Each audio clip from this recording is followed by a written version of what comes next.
So may hapon usab kanato mga kaprobinsya, natakaron diri sa tong expansion area sa atuang area to.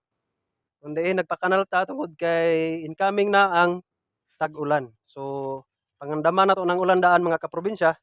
Sa tong gibuhat karon nagpakanal ta, nagpasuhol tag tulo ka tawo og isa ka daro karabaw. So na diri sa akong likod ang mga banggiitang mga master sa barpa. So shout out master. Master, basi na kay shout out ya sa imong mga kasilinganan. Saturday, Master Tatang, happy birthday! Yan. Ako ang right hand si Master Salde Boy. Nga taga Barpitch. Kasi masulti na to, Master. Maayo ka nitong gibuhat, Master?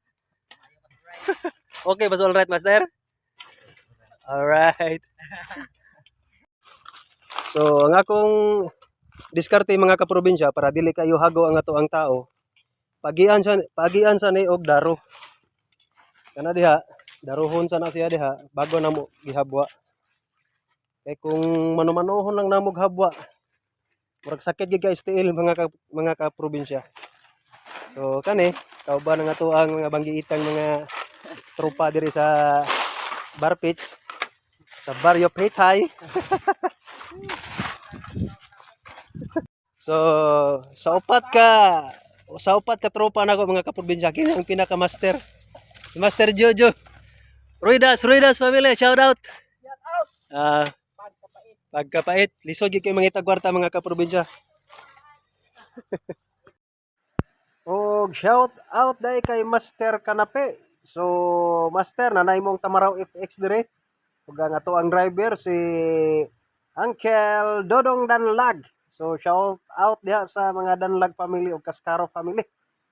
Diha sa Barpitch sa Barrio Patay. Alright. So ginani lang akong pamaagi mga kaprobinsya, agian sa nato og daro aron mas mapagaan og mas mapadali dako ta og agi tungod kay ang linabay aning lipya sa daro mao lang ang atoang i-remove sa tuang tulo ka master. So ginani lang mga kaprobinsya, dili ta kayo hago sigurado hago gud gihapon kay tibok adlaw man ta mag kanal pero ang mas mapagaan lang ang atoang trabaho og mas dako ta og agi kaysa palapalahon nato diretso. Sigurado mapalutan pa ang atoang tiil. So mao lang ni akong area kani. Tuyok-tuyok lang ni sa tibok area nato, wala na nato gilinsahan, wala na nato gisubay sa tulid nga dalan. So kutob sa lupa nga area katong agianan gid sa tubig mao lang to atong gipaagian og kanal. So kato lang akong ma-share sa inyo ha mga kaprobinsya. So nagtulo-tulo gid taong singot no. Tingkapuya gid in town. Tingkapuya gid mangitag kwarta mga kaprobinsya. So once again, daghang salamat sa pagtanaw sa akong video and more power kanatong tanan. And may the Lord God bless us all. All right.